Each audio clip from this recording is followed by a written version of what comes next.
Ngapain sih main kayak gitu, serem. Serem. Jangan kayak gitu lagi. Apa? Katanya. Aku masih takut. Apa buka apa? Nut. Dia mau ngebuka acara ini. Buka acara. Oh, katanya ini adalah pembukaan untuk acara kita malam hari ini, yaitu Tanpa Kata.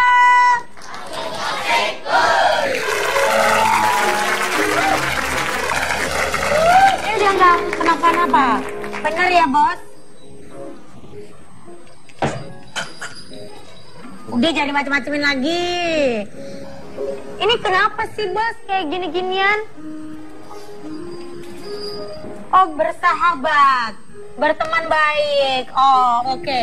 Berarti hari ini tema kita memang agak sedikit berbeda dari yang sebelumnya, yaitu supranatural, mistis atau sains.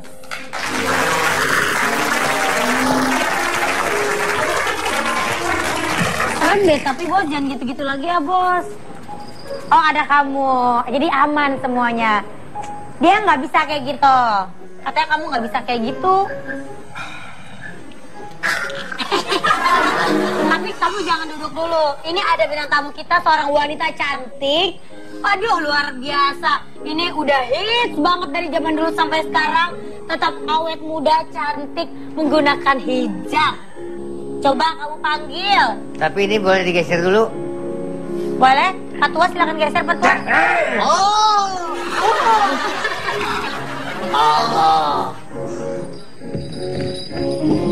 Oke, sudah baik. Oke.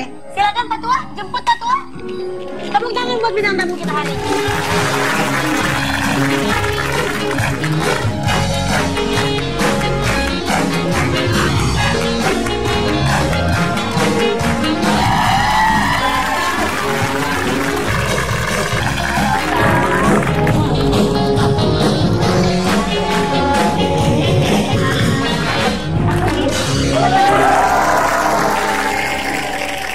Silakan Sebi.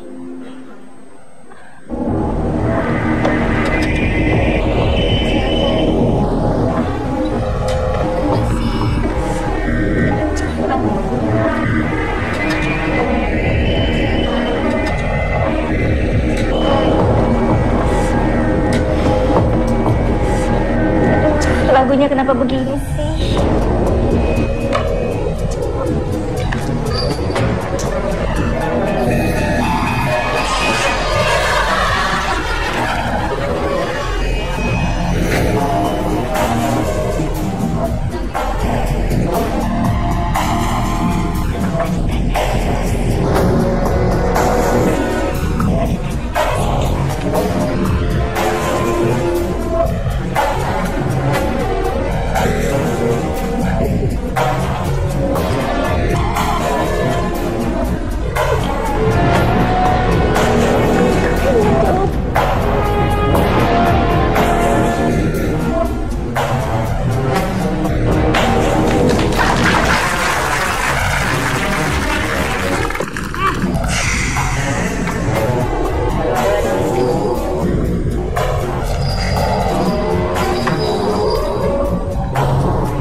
Pertanyaan ini keluar dari atraksinya, Mbak.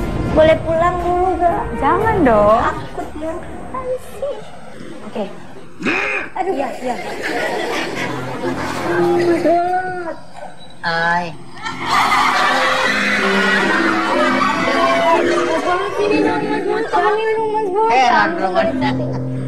Pertanyaan untuk Paramita Rusadi. Bagaimana ceritanya pernah mati suri saat melahirkan? aku diprediksikan begitu, padahal sebenarnya mati suri itu nggak ada di dalam kedokteran, itu nggak ada ya. Jadi pada saat itu di rumah sakit terjadilah, waktu itu jam 5 pagi aku harus melahirkan Adrian anakku. Sekarang dia udah 8 tahun, alhamdulillah. Tapi waktu itu terjadilah peristiwa yang ya sedikit memang mengkhawatirkan dan agak memang traumatik dan sangat menyeramkan, karena saya waktu itu koma seperti yang tadi saya bilang.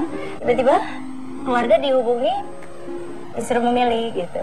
Memilih, ini kelihatannya harus tanda tangan karena boleh pilih ini antara ibu atau anaknya gitu ya. Pilih salah Itu satu. pilih salah satu ya. Pokoknya ada 2 chances, jadi udah harus siap dengan condition seperti itu gitu. Jadi begitu bayi dibawa keluar dan bayinya hidup, Adrian ini hidup, mereka udah berpikir pasti Yang kenapa-napa ibunya. iya, pasti ibunya. Jadi ternyata alhamdulillah saya selamat. Seminggu nggak sadar itu apa? Bermimpi kah atau apa yang Mbak rasain? Ya Pola tidurnya gimana? sangat pulas, ada di lorong yang panjang sekali, dan ya itu menjadi satu perjalanan spiritual saya yang terindah kayaknya. Oke, baik. Ceritanya, Bos. Ini sesuatu cerita yang menarik yang mungkin kita jarang mendengarkannya. Mau ditanyakan, Bos? Kenapa, ha?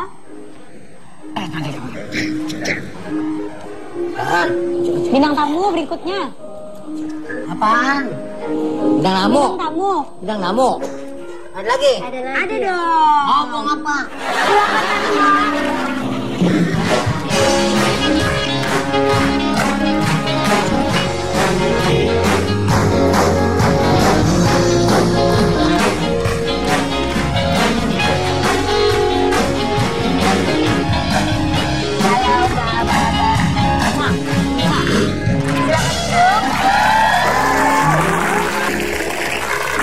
Oke, tepuk tangan sekali lagi untuk Mbak Liza.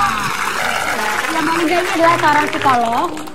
Dia akan memberikan tanggapannya tentang pengalaman Mbak Mita dari sisi psikologi ya. Iya. Gimana tanggapannya menurut Mbak Liza? Jadi tadi kan ceritanya sempat ngilang gitu kan beberapa hari. Iya. Nah, yang saya mau tanyakan sebenarnya tadi kurang jelas terdengar di belakang.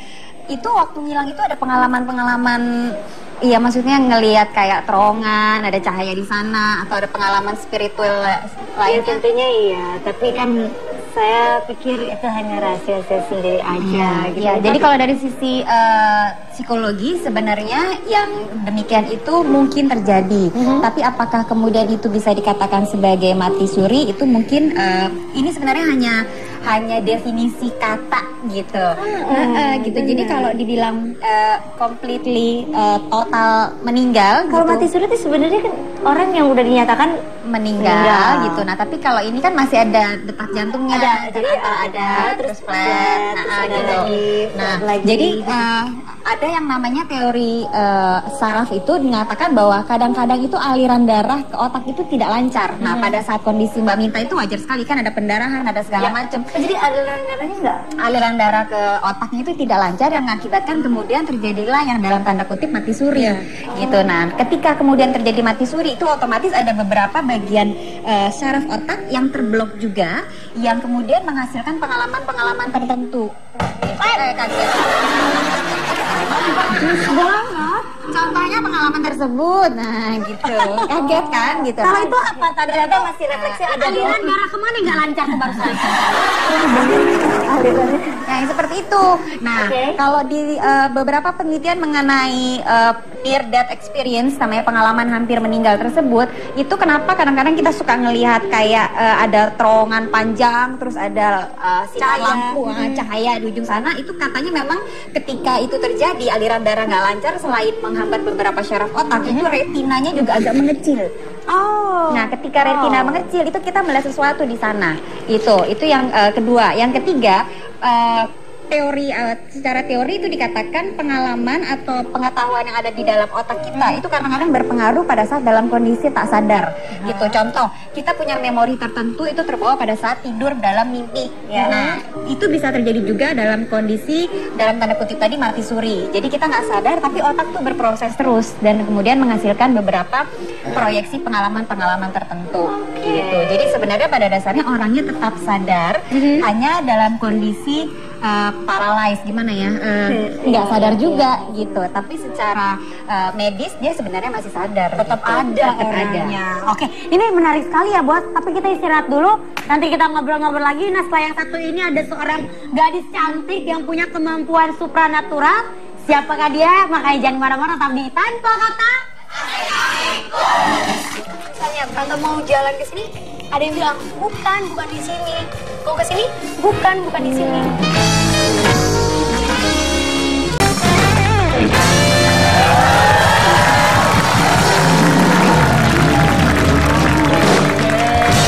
Masih di Tanpa Kata. Luar biasa. Tadi kita udah sempat ngomong ya bos. Ini ada tamu istimewa, seorang gadis cantik yang satu ini juga mempunyai kemampuan yang sangat istimewa. Banyak orang yang menyebutkan dia adalah anak indigo. Langsung kita panggil, ini dia, Frisly.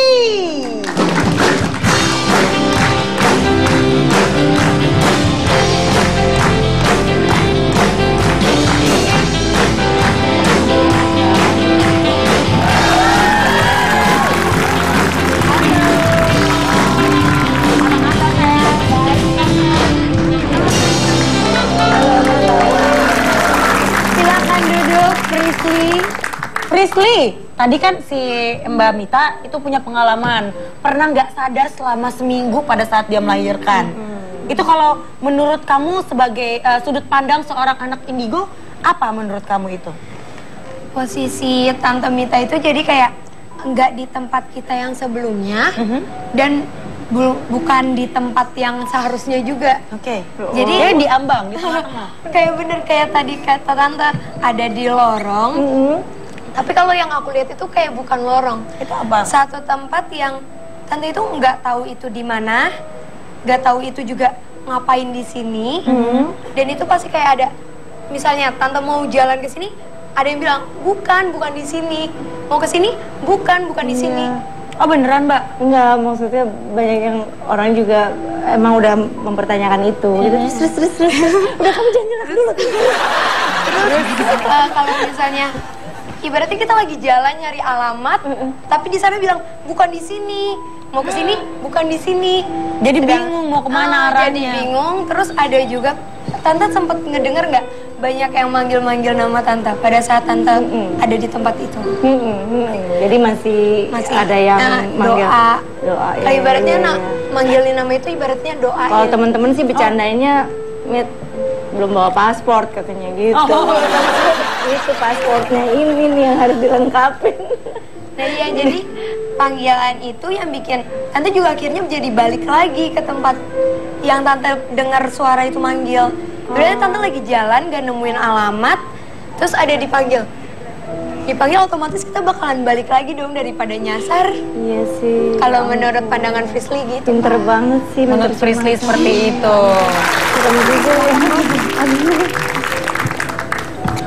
Hah? Panggil Stevie? Oke, ini dia mau kasih pertanyaan buat bintang tamu hari ini. Mau dipanggil dulu asistennya ya, sebentar ya. Stevie, silakan.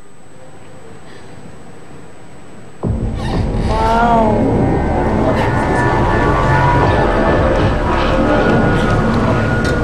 Panggil. Serem banget ceritanya.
berikutnya. Adalah Apakah anak mengalami fenomena supranatural?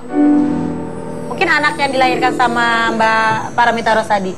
ya memang anak itu kayaknya banyak kelebihannya ya. Contohnya? Gitu. Sangat peka sekali, deket sekali sama saya. Kalau saya sedih dia ngerasain. Kalau dari Mbak Liza gimana tanggapannya Mbak Liza? Anak itu memang punya koneksi yang kuat sekali dengan orang tua, apalagi ibunya gitu. Iya, Nah, iya. itu bahkan saya pernah menterapi seorang anak gitu ya. Dia sekarang usianya udah 8 tahunan, tapi bermasalah sekali. Kemudian pada saat di terapi, itu dia mengingat pada usia kehamilan 7 bulan, ayah ibunya lagi berantem. Itu dalam kandungan loh. Dia bisa tahu. Jadi dia mendengar, otomatis pada saat Mbak Mita juga mengalami kejadian yang luar biasa gitu ya, cukup shocking gitu kan. Bayinya Adrian itu pasti merasakan perjuangan ibunya tuh seperti apa. Oleh karena itu hubungan mereka itu sangat kuat gitu, secara emosional maupun secara fisik maupun secara spiritual itu sangat kuat sekali hubungannya gitu. Ada satu persepsi sensorik yang lebih yang terjadi di antara Mbak Mita dengan Adrian gitu. Nah, apakah kemudian itu supranatural atau enggak? Kalau secara psikologis dan teorinya sih sebenarnya itu adalah ada satu persepsi sensori yang lebih ekstra aja gitu. Kayak kita tuh dibantu sama seseorang, terus kita jadinya berterima kasih banget sama orang tersebut. Nah, simple analoginya demikian. Nah, ini lebih kental lagi hubungannya karena hubungan antara ibu dengan anak gitu. Tapi kalau sama papanya, apakah sama pekanya atau begitu nah, kuat kalau dengan orang tua lelaki, bapak gitu, itu biasanya butuh waktu untuk terjadi hubungan bonding yang lumayan lekat gitu juga gitu. Jadi kalau misalnya ayahnya itu jarang di rumah, jarang komunikasi, jarang menyentuh gitu, anak itu paling gampang membentuk ikatan itu lewat sentuhan. Makanya senang dipeluk-peluk atau kecil. Nah itu kalau dengan ayahnya itu baru bisa dilakukan ketika gitu pada saat lahir, sentuhan ya. Tapi sebenarnya dari kehamilan itu udah bisa tuh banyak ngobrol. Dia di tuh perut lebih ibunya, sering menasehati gitu. saya. Iya, karena pasti ada satu pengalaman tertentu yang membuat dia jadi lebih dewasa gitu. Iya, Karena dia paham aneh, sekali kan? dengan pengalaman ibunya. itu sudut pandang seorang psikolog. Kalau kamu gimana sayang? Kalau dari aku sih, setiap anak itu pasti benar juga ada rasa peka sama mama sendiri, sama papa sendiri.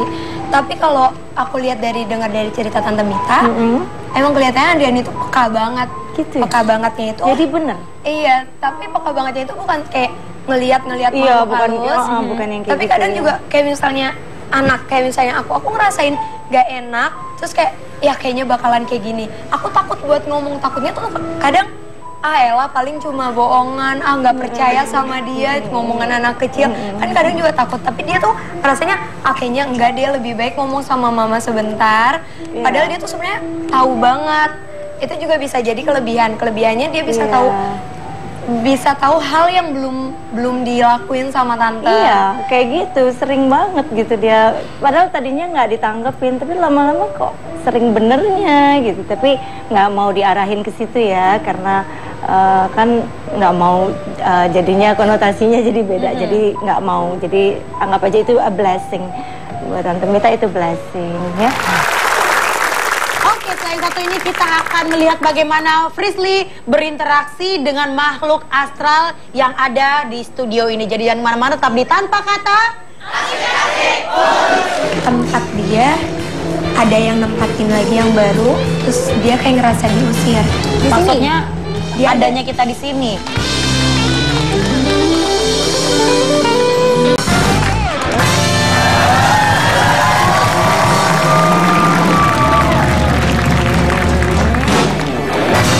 Masih di Tanpa Kata. Oke. Sekarang kita akan melihat bagaimana Frisly berinteraksi dengan makhluk astral yang ada di studio ini. Jadi tolong teman-teman semua di sini harap tenang. Dan sekarang silakan Frisly, apa yang mau kamu lakukan? Kalau aku interaksinya aku sendiri, jadi aku nggak bakal deket sama kakak. Dia cuma lewat medianya ke kakak. Aku ngomongnya dalam hati. Oke. Baik. Berarti sekarang aku sama Step si Pak Tua. Frisly, apa yang kamu lihat yang ada di studio ini? Pokoknya makhluknya gede, terus kayak ngeliatin gitu. Posisinya di mana sekarang? Nanti kalau aku kasih tahu pada kabur. Sosok yang tinggi gede itu di mana dia? Di sebelah sana. Wah itu memang ada mulu tuh, gede banget. Terus yang lain ada apa lagi sayang? Anak kecil banyak.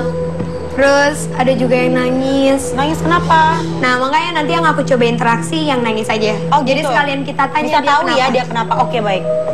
Oke silakan Presley.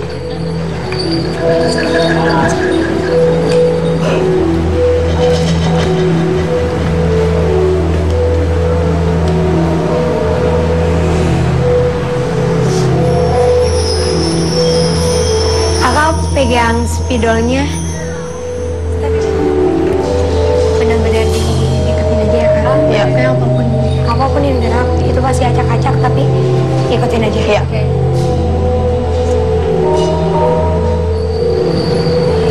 Jadi udah mulai datang.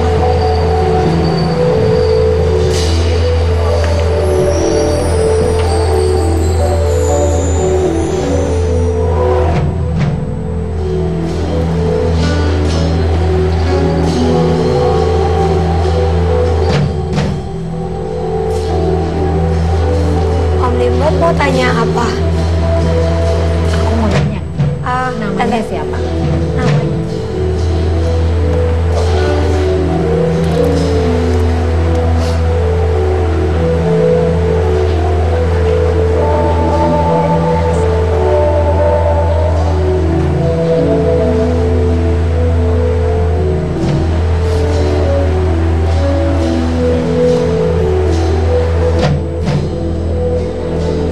Udah. Hah? Kakak taruh di. Itu apa namanya? Soleh. Salah. Selena. Soleh, Selena. Elena. Asalnya? Terus kenapa? Selena. Ini yang nangis itu deh. Anak Boleh kecil nanya ya? nggak kenapa dia nangis? Boleh. Kakak coba. Aku boleh ganti kertas ya? Ganti kertas aja ya? Maksudnya yang nulis dia. Boleh. Makin acak-acak tapi nggak apa-apa ya. Nggak apa-apa. Pokoknya Yang penting kita bisa ngebaca. Kenapa nangis? Bener tuh. Bener digerakin.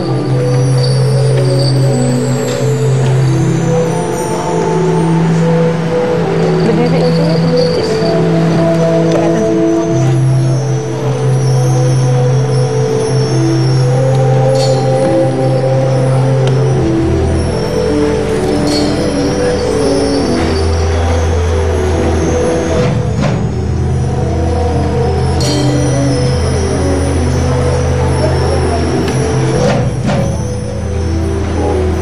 dia nggak mau ngejelasin.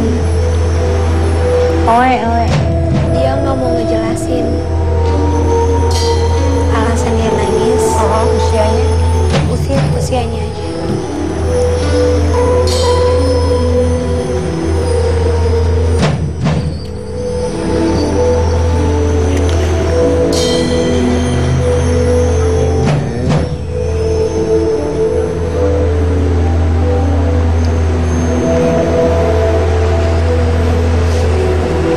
Udah kak, udah jadi lanjutin. 5 tahun.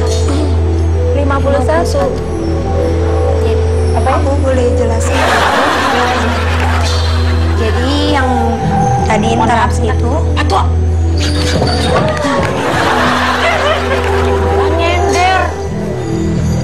terus yang datang tadi itu ibu-ibu. Oh, bukan yang Dia nangis. tuh nangis. Oh dia nangis. Dia nangis tapi bukan anak kecil, jadi ibu-ibu. Itu cantik. Indonesia. Bukan. Dia bukan orang Indonesia. Umurnya 50 tahunan ke atas. Dia tuh sebenarnya nangisnya itu dia bilang dia ngerasa keganggu. Tempat dia ada yang nempatin lagi yang baru, terus dia kayak ngerasa diusir. Di sini. Maksudnya Dia ada- adanya kita di sini. Enggak. Ibaratnya ada yang datang ke sini, tapi misalnya aku datang ke sini, aku bawa ada yang ikut aku. Yang ikut aku itu mau di sini. Nah, tempat dia itu diusir. Ibaratnya kan kita juga pasti punya rumah masing-masing. Kalau kita dari rumah kita diusir pasti nangis. Dan dia kayak masih nyari, aku nggak tahu dia nyari apa. Jadi nangis terus, bener-bener nangis terus. Posisinya di mana sekarang? Di situ, Tangga? sebelah tangga sana. Di lorong situ? Iya. Nangis. Ada yang mau ditanyain lagi, Bos? Wah, luar biasa. Silakan duduk, sayang. Terima kasih. Terima kasih. Gimana, Mbak Liza? Kamu nanggepinnya gimana yang tadi yang terlihat, yang dilakukan? Jadi yang dimiliki oleh Frisly itu sesuatu yang mungkin memang kayak tadi sudah sempat terbahas sebelumnya, bahwa kadang-kadang ada individu gitu ya yang terberkati gitu ya dengan kemampuan sensori yang lebih dibanding yang lain. Kalau kita mungkin mengenalnya sebagai indera keenam atau ketujuh atau banyak sekali sebenarnya. Namanya indera itu tidak terbatas oleh 5 panca indera sebenarnya. Ada banyak indera yang lainnya. Nah, pada Frisly itu ada satu indera lain atau beberapa indera lain itu yang lebih peka dibanding orang-orang lain gitu. Nah, banyak yang berbeda. Ada yang misalnya indera yang lebih pekanya tuh suara, jadi lebih banyak mendengar suara-suara. Ada yang visual, dia bisa melihat. Nah, itu beda-beda tiap orang. Ada yang intuisinya lebih peka misalnya, itu mungkin juga. Jadi sesuatu yang tadi dilakukan oleh Frisly adalah hal yang mungkin terjadi. Bukan magic, bukan aneh-aneh, bukan Frisly mungkin punya pegangan apa gitu kata orang gitu misalnya, enggak juga. Tapi memang ada satu sensori persepsinya dia yang lebih dibanding yang lain gitu. Oke, nanti kita ngobrol-ngobrol lagi soal bintang tamu yang sangat luar biasa hari ini. Jadi jangan mana-mana, tetap di Tanpa Kata. Asik. Ya kalau serem gimana kamu nanganinnya tuh? Maksudnya handle-nya gimana? Nunduk. Nunduk? Iya. Dan itu kamu nggak takut?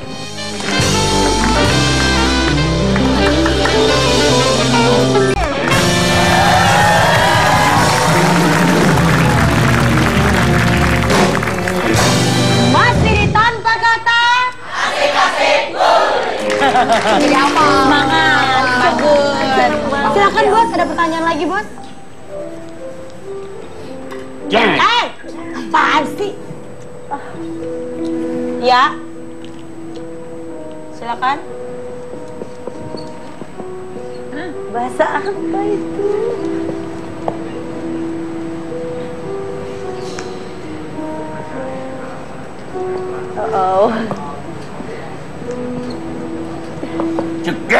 Halu nih orang. Gimana bacanya begitu? Pak Tua. Dia minta bikinin pagar trali.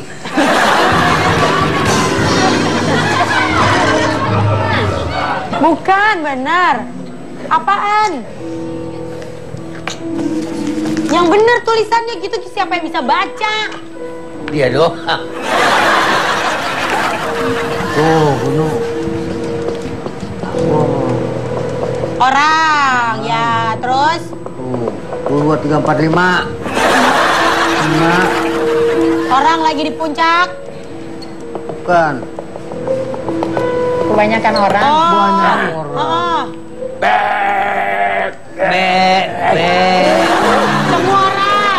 Semua orang yang ada di sini. Bapak Ibu semua yang ada di sini.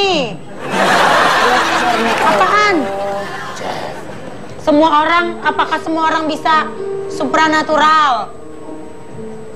Matahari. Apaan? Aku. Jangan teriak-teriak, ntar tetangga denger. Ini fenomena supranatural itu apa bisa semua orang? Aku, kamu semuanya bisa. Oh, Jadi pencerahan. enggak, dia nanya, ini fenomena supranatural ini apakah memang dimiliki sama semua orang, apa orang-orang yang tertentu aja? Dari Mbak dulu silakan. Oh, aku? Iya. Oh, sebenarnya sih kalau secara teori setiap orang itu punya kemampuan itu. Karena tadi kalau kita bahas ya, itu kan ada indera, tidak terbatas oleh 5 panca indera saja, tapi ada banyak indera. Nah, indera-indera ini setiap orang pasti punya. Karena pada saat lahir itu pasti ada gitu. Nah, cuman ada yang kayak Frisly dari awal lahir itu sudah kenceng gitu, maksudnya sudah aktif banget. Ada yang butuh latihan. Kan ada yang misalnya habis ngikutin retret atau habis ngikutin program meditasi berapa lama, tiba-tiba kok intuisinya lebih tajam. Tiba-tiba kok, nah itu sesudah melalui sebuah proses. Tapi sebenarnya alatnya itu ada.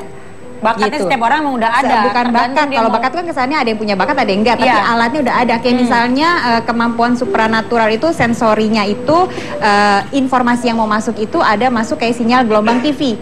TV-nya ada, tapi kalau TV-nya dimatiin, otomatis sinyalnya nggak akan masuk, gitu. Nah, sekarang kapan kita nyalain TV-nya tersebut sehingga kita bisa menerima sinyal-sinyal dari luar tersebut, gitu. Sebenarnya hanya tinggal itu aja. Nah, ada yang dari lahir kayak Frisly, itu TV-nya udah on terus tuh. Ada yang butuh latihan dulu nyalain TV tuh kayak gimana, gitu segala macam. Butuh kejadian dulu kayak Mbak Mita misalnya, baru kemudian mulai aktif tuh beberapa panca indera tambahan lainnya, gitu. Jadi, tapi sebenarnya setiap orang punya indera-indera tersebut, hanya tinggal kapan teraktifkannya. Oke, kalau menurut kamu Frisly? Benar juga kata Tante Liza. Cuma kalau dari menurut aku sendiri dari dunia anak-anak yang six sense, itu pasti dari ada keturunan-keturunannya. Kayak misalnya aku jujur kalau misalnya ditanya, Frisly mau nggak sih bisa kayak gini? Aku nggak mau. Soalnya risih, di mana-mana ngelihat lagi mandi ada lagi, kan gak lucu kan lagi mandi diliatin. Bener dong, lagi mandi diliatin. Iya gak enak. Tapi ya gitu dia. Aku dari lahir, dari kecil udah temenan, udah ngomong sama yang kayak gitu. Gak asik sih. Cuma dari daya peka masing-masing Kak. Jadi masing-masing diri kalau misalnya daya pekanya kuat banget itu pasti tapi kalau emang daya pekanya itu nggak kuat, susah. Ya apalagi kalau penglihatannya itu serem ya. Iya. Ya kalau serem gimana kamu nanganinnya tuh? Maksudnya handle-nya gimana tuh? Nunduk. Iya. Kan kadang-kadang kan side-nya tuh nggak selalu menyenangkan gitu. Ada mungkin yang penglihatan yang menyeramkan gitu ada. Sering banget. Dan itu kamu nggak takut? Takut, kadang aja mandi masih minta tolong mama nemenin. Ya ampun. Buka pintu kamar mandi. Iya. Tahu aja Kakak. Tapi udah bisa ngontrolnya? Udah, sekarang udah bisa itu dulu. Jadi penglihatannya seram. Hah? Penglihatannya suka ada yang serem gitu ya? Iya. Antara setan itu yang serem-serem sama limbat sereman mana kira-kira? Udah cukup hari ini ya Bos ya. Kita mau ngucapin terima kasih banget buat bintang tamu kita sangat luar biasa. Terus terima kasih Mbak Mita, terima kasih Mbak Mita, terima kasih. Intinya adalah fenomena supranatural yang terjadi tidak dapat dijelaskan secara nalar. Tetapi bagaimanapun kita percaya bahwa hal itu berdampingan dengan keyakinan kita. Jangan lupa menyaksikan Tanpa Kata Sabtu Minggu jam 10 malam hanya di Trans 7. Bye bye.